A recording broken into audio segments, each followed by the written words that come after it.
so they can change what they need when they change from passing the ball to run into an empty space, and that is switching the mechanics. And there is sometimes that player they don't know that even they have. So when they start to learning that, and they are able in the mind or in the mind and mindset to change that, and they don't even know they're doing, that's when the magic happens. And that is that will be the ultimate challenge. So they can switch from carrying the ball to running really fast in a good manner of the movement mechanics to fill an empty space or to recover the ball.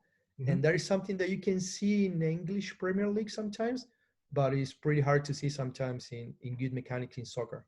Okay. I don't know what, I don't know. I would like to know the Greg's opinion. First of all, outstanding description about the philosophy and how you implemented that into the club.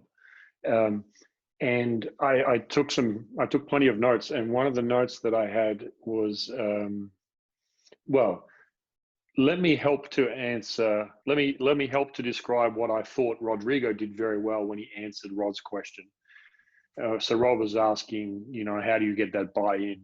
And I wrote down a question. Why is a movement philosophy so important?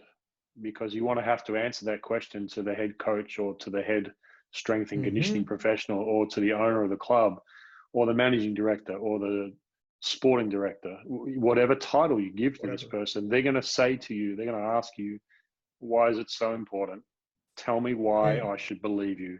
And I think you answered it really well in two steps. Because we will never forget the skills of playing football, right? Because we started this game playing with the ball, and we will never lose those skills.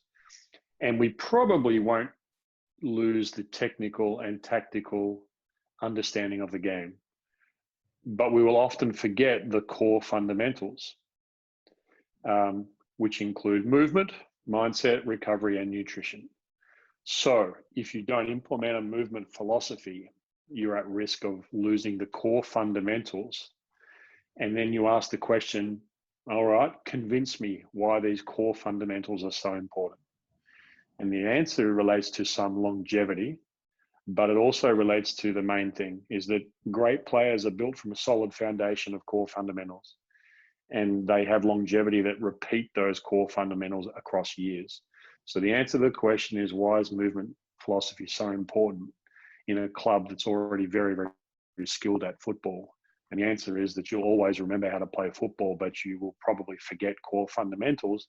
And the great players that stay in the game longest respect those core fundamentals, and that's why it's important. So eventually they're going to say to you, okay, what about the players who don't respect core fundamentals? Someone like LeBron James, okay, not football, right? So LeBron James, I have heard a story that he scores 9 on the FMS. And you would argue that maybe he doesn't really need any corrections.